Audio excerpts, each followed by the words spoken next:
Siap. Terima kasih kepada Mbak Tania atas kesempatannya. Mohon izin Bapak dan Ibu sekalian, pada pagi ini saya akan menyampaikan sedikit liquid konteks terkait dengan La Nina. Mungkin Bapak dan Ibu sekalian sudah tidak asing lagi ya dengan istilah La Nina.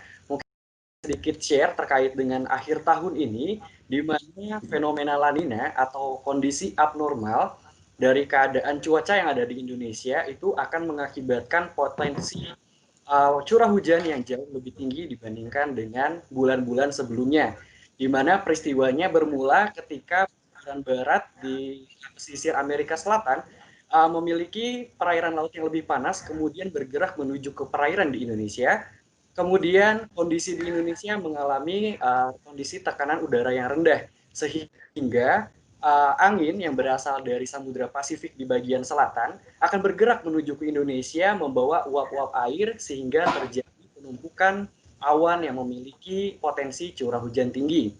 Di mana kita mengetahui semua bahwa pada akhir-akhir tahun biasanya cuaca sedikit mendung. Mungkin sekarang sudah terlihat di luar jendela Bapak Ibu sekalian, cuaca agak mendung, agak sendu-sendu gitu ya. Nah, terkait dengan La Nina tersebut sangat berpotensi mengakibatkan bencana banjir, terutama di wilayah sekitar Jabodetabek yang kemungkinan akan terjadi di sekitar bulan November hingga nanti Desember. Nah, terkait hal tersebut, dari Departemen K3PL dan juga dari Departemen SDM, Divisi Administrasi dan Umum, telah membuat sebuah panduan untuk menghadapi bencana banjir, Bapak Ibu. Saya izin untuk share panduannya. Berikut merupakan panduan menghadapi bencana banjir PT PGN LNG Indonesia, di mana pada ketentuan panduan tersebut telah mengikuti protokol kesehatan COVID-19 yang berlaku. Nah, Bapak Ibu sekalian, pada panduan yang ditampilkan telah terdapat klasifikasi terkait dengan potensi dan juga kondisi siaga pada bencana banjir, di mana ada 4 kondisi siaga, dari siaga 4 atau kondisi normal, kemudian ada siaga 3 atau waspada, dan juga siaga 2 yang dimana kita kenal dengan siaga. Dan yang terakhir adalah fase yang paling cukup berbahaya, di mana siaga 1 merupakan kondisi yang sudah awas dan kondisi banjir itu sudah menjadi kritis dan air tidak juga turun.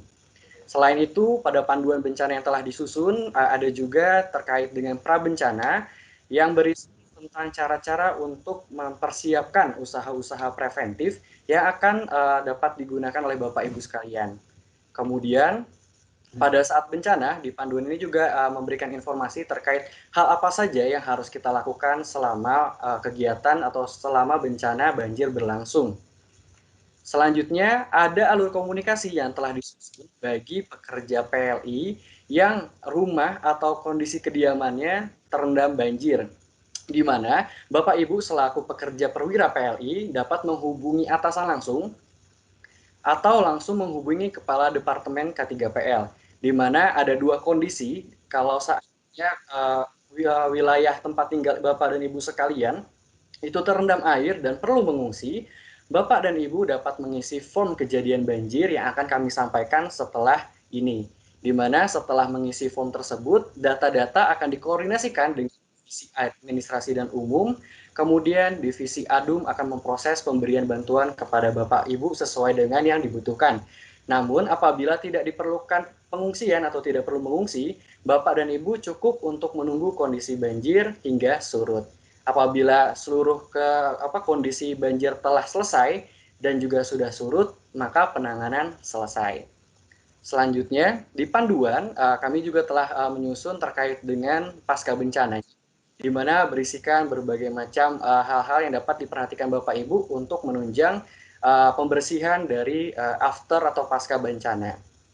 Kemudian berikut kami juga sampaikan bahwa terdapat daftar kontak penting yang ada di head office, kemudian yang ada di Shore Base Merak, dan juga ada di OTS ORF Labuhan Maringgai, di mana Bapak dan Ibu sekalian dapat mengisi form pelaporan banjir yang telah kami digitalisasi dengan cara mengklik link yang ada di sini atau dapat men-scan barcode yang ada dalam panduannya. Mohon izin share lagi sedikit Ibu, Bapak Ibu, terkait formnya adalah sebagai berikut. Berikut adalah formulir pelaporan kejadian banjir.